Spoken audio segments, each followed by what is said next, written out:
So federal courts ఆదేశాలతో Indian students అయితే SEVIS పునరుద్ధరణ జరిగింది కదా. సో ఇలా ఏ ఏ కోర్టులు ఎలాంటి ఆదేశాలు ఇచ్చాయి, ఏ అంశం పైన పూర్తి వివరాలు ఏమైనా చెప్పగలుగుతారండి? ఫస్ట్ ఆఫ్ ఆల్ మనము ఒక 3 డివిజన్స్ గా మనము డిసైడ్ చేసుకుంటామండి ఇష్యూని. ఫస్ట్ ఏంటంటే ఎవరెవరు టెంపరీ రెస్ట్రైనింగ్ ఆర్డర్ ఇచ్చిన కోర్ట్స్ ఫస్ట్ వివరిస్తాను. అట్లనే ఏ కోర్ట్స్ రిజెక్ట్ చేశాయి టెంపరీ రెస్ట్రైనింగ్ ఆర్డర్, దానికి గల కారణం ఏంటి, ఏ కోర్టులో ప్రస్తుతం ఇంకా పెండింగ్ లో ఉన్నాయో దాని గురించి వివరిస్తానండి. ఫస్ట్ ఏంటంటే ఏ కోర్ట్స్ మనల్ని గ్రాంట్ చేశాయంటే, ముందుగా 16 స్టేట్స్ అనేది మనకు టిఆర్ఓ గ్రాంట్ చేశాయి. దానిలో ఫస్ట్ ఏంటంటే California, Georgia, Illinois, Minnesota, Massachusetts, Montana, New Hampshire, New York, Ohio, Oregon, Pennsylvania, South Carolina, Texas, Washington, Wisconsin, Washington DC. ఈ 16 కోర్టులు మనకు టిఆర్ఓ గ్రాంట్ చేసేయండి.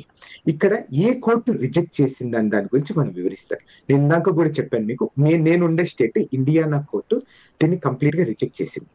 పాపము 6 మంది స్టూడెంట్స్ కి పాపం ఏం చేయాలో అర్థం కావడం లేదు ఇప్పుడు వాళ్ళకు. అక్కడ టిఆర్ఓ గ్రాంట్ చేయలేదు. ఎందుకు గ్రాంట్ చేయలేదు అంటే, మీకు డిపోర్టేషన్ చేస్తారు అనే ఊహాగానంలోనే ఉన్నారు, ఇది ఎక్కడా జరగలేదు, మీకు అన్రిపేరబుల్ హార్మ్ అనేది ఎక్కడా లేదు అనే విషయం మీద వీళ్ళకు రిజెక్ట్ చేయడం జరిగింది. అట్లనే ఇంకొకటి మీరు ఆలోచించుకోవాల్సింది ఏంటంటే, ఎక్కడెక్కడ గ్రాంట్ చేశారు, ఎక్కడెక్కడ పెండింగ్ లో ఉన్నాయి అనే దాని గురించి మనం ఆలోచించాలి. ఎక్కడెక్కడ పెండింగ్ లో ఉన్నాయంటే, ఫస్ట్ అరిజోనా కోర్టులో ఇక్కడ ఏమైతుందంటే, ఎందుకు పెండింగ్ లో ఉన్నాయంటే ఇక్కడ 2 కేసులు ఫైల్ చేయడం జరిగింది. Arizona court, US district court for district of Arizona కోర్టులో ఏమని చెప్పారంటే, కోర్టు ఇంకా ఎవాల్యుయేట్ చేస్తుంది ఈ టర్మినేషన్స్ అనేది ఏదన్నా రేస్ కి, ఒక పర్టికులర్ కమ్యూనిటీకి, లేకపోతే పర్టికులర్ దేశాన్ని ఏమన్నా టార్గెట్ చేసి ఏమన్నా చేశారా అనే దాని మీద పరిశీలిస్తూ ఈ కోర్టులో పెండింగ్ లో పెట్టడం జరిగింది. అట్లనే కాలిఫోర్నియా కోర్టు, ఇందాక మీకు డౌట్ వచ్చింటది, ఇందాక కాలిఫోర్నియా కోర్టు మీరు గ్రాంట్ చేశారంటున్నారు, మళ్ళీ ఇక్కడ ఏంటి పెండింగ్ లో ఉంటారంటున్నారంటే, ఇక్కడ మీరు అర్థం చేసుకోవాల్సింది ఏంటంటే, ఆ డిస్ట్రిక్ట్స్ లో కూడా డిఫరెంట్ కోర్ట్స్ ఉంటాయి. ఫెడరల్ కోర్టులో కూడా ఏంటంటే central district court, northern district court, southern district court. Northern district of కాలిఫోర్నియాలో ఎందుకు పెండింగ్ లో ఉందంటే, ఇక్కడ వీళ్ళు ప్లెయింటిఫ్స్ అంటే ఈ స్టూడెంట్స్ మాకొకటి ఆర్డర్ ఇవ్వమని అడగలేదు, మొత్తం ఈ దేశంలో ఉన్న టర్మినేట్ అయిన సివిస్ వాళ్ళందరికీ రీస్టోర్ చేయమని అడిగిన ఫస్ట్ లా సూట్ ఇది ఒకటి అండి. దాని పేరు చెన్ వర్సెస్ న్యూ. దేశంలో ఉన్న వాళ్ళ గురించి అందరిని అడిగారు, వాళ్ళకి ఒకటి అడగలేదు. So you can understand the integrity of an immigration lawyers అక్కడ.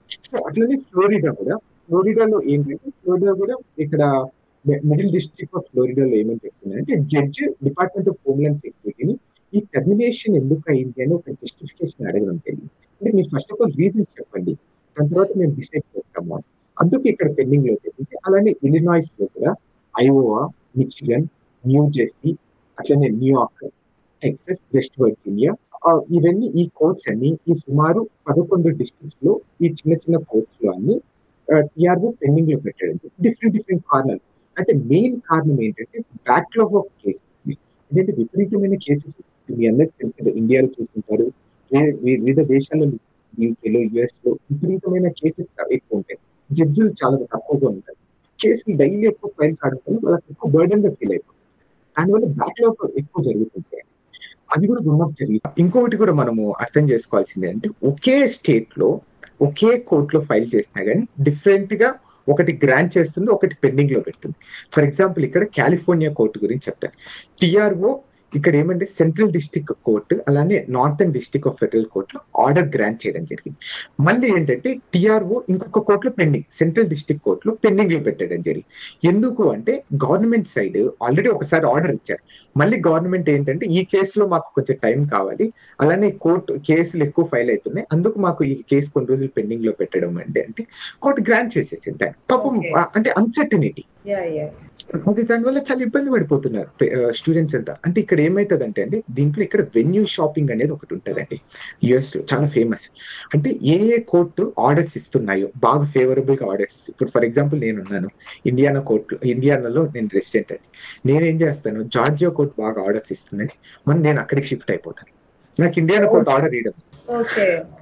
అంటే ఇది ఈ ఐడియా చాలా మందికి ఐడియా ఉండిండదు, వెన్యూ షాపింగ్ అనేది. So when you study the law, అంటే సివిల్ ప్రొసీజర్ చదివినప్పుడు దీని గురించి ఐడియా వస్తుంది.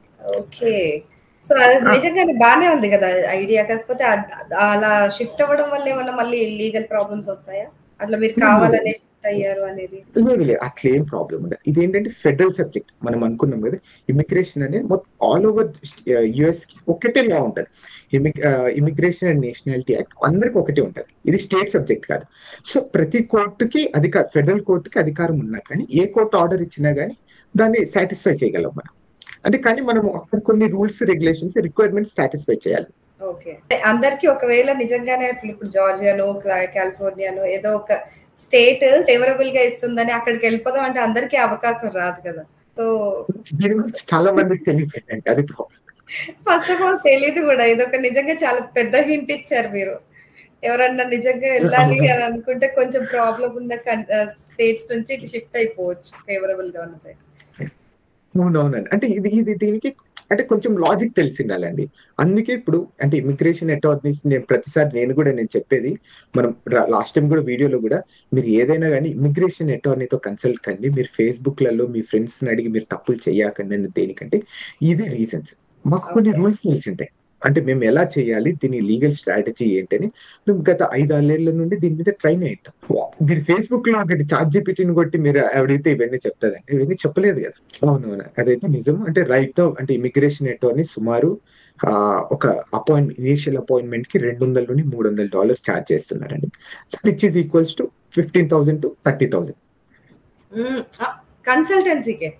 కన్సల్టేషన్ కి. అంటే టైం స్పెండ్ చేయాలి కదండి. ఇక్కడ ఎవ్రీథింగ్ లైక్ పర్ మినిట్ వాళ్ళు ఛార్జ్ చేస్తారు. అవునవును, మీరే కదా, నేను విన్నాను యాక్చువల్ గా. నిజంగానే 20-30 వేలు ఒక సిట్టింగ్ కి అని అంటే అంటే ఇండియన్స్ కి చాలా హ్యూజ్ అమౌంట్ అది. మరి అక్కడ ఎలా ఫీల్ అవుతారో తెలీదు. వాళ్ళు చిన్న చిన్న విషయాలకు లీగల్ పాయింట్స్ తీసుకొని వాళ్ళు పింక్ చేస్తున్నారు కాబట్టి అలాంటి పించింగ్ నుంచి బయటపడాలంటే ఆఫ్ కోర్స్ ఇంత పే చేసైనా సరే ఫస్ట్ అన్ని తెలుసుకోవడం మంచిది. తెలుసుకోవడం బెటర్. మనం ఏంటంటే కంటిన్యూస్ గా మనం దీని గురించి అప్డేట్స్ తెలుసుకుంటాం. What is happening in the country, అంటే మనం ఎలా ప్రొయాక్టివ్ గా ఉండాలి అనే దాని మీద మనం ఎప్పుడు తెలుసుకుంటా ఉండాలి. అది తెలుసుకోవడం వల్ల చాలా బెటర్ అనిపిస్తుంది. అంటే చాలా మంది ఇప్పుడు ఫర్ ఎగ్జాంపుల్ మీరు కూడా సైన్స్ బ్యాక్గ్రౌండ్ లేకపోతే వేరే బ్యాక్గ్రౌండ్ నుండి వచ్చి మీకు వాట్ ఎగ్జాక్ట్లీ ఇమిగ్రేషన్ అనేది, ఇప్పుడు F1 వీసా గానీ ఇప్పుడు H1B అనేది మీకు ఐడియా ఉండింది. అంటే దాని గురించి మీరు తెలుసుకుంటాండి అట్లీస్ట్ కొంచెం బేసిక్ నాలెడ్జ్. ఓకే, F1 అంటే ఏంటి, H1B అంటే ఏంటి, దీనికి రూల్స్ ఏంటి, దీన్ని అతిక్రమిస్తే మనం ఎలా ఫేస్ చేయాలి, బేసిక్ గా తెలుసుకుంటే మనకి బెటర్ ఉంటుంది. ట్రూ అండి. సో ఇలా డిఫరెంట్ వర్డిక్స్ వింటూ ఉంటే ఇట్లా కన్ఫ్యూజ్ అవ్వకుండా మన వాళ్ళు ఏం చేయాలనేసి మీరు అనుకుంటున్నారు ఇప్పుడు అంటే ఇది కూడా ఇక్కడ ప్రాబ్లం అండి. చాలా మందికి అంటే ఇంకా క్లారిటీ రావడం లేదు. ఈవెన్ నాకు కూడా క్లారిటీ రావడం లేదు. అంటే ఎలా ఏం చేయాలి అనేది ఇంకా స్టూడెంట్స్ కి ఏం క్లారిటీ వస్తుందండి, ఇంకా చూడాలి ఏమైతుందని. Thank you so much Srinivas గారు. చాలా ఇన్ఫర్మేటివ్ అంటే మంచి సెషన్ జరిగింది అనుకుంటున్నాను ఇవాళ. So different codes, different verdicts ఇస్తున్న వేళ ఎంతో కొంత జాగ్రత్తగా ఉంటే తప్ప మనం ఈ పరిస్థితులను అధిగమించలేమని చక్కగా చెప్పారు. So thank you so much.